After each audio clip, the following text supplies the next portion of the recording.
ইরানের সরকারবিরোধী বিক্ষোভে হাজার হাজার মানুষ নিহত আর এর জন্য দোষী কে?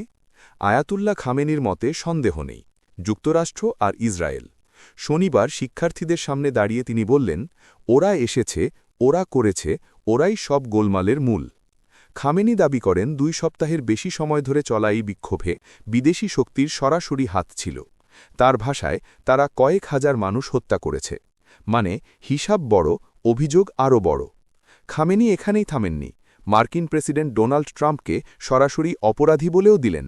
এমনকি জানালেন, এবার নাকি ট্রাম্প ব্যক্তিগতভাবেই জড়িয়ে পড়েছেন। মানে শুধু দূর থেকে নির্দেশ না, একেবারে নাম ধামসহ অভিযোগ। ইরানের বক্তব্য নতুন কিছু নয়। দেশটির মতে, যখনই দেশে কিছু গড়বড় হয় তখনই বিদেশি শক্তি এসে অস্থিতিশীলতার প্যাকেজ নামিয়ে দেয়।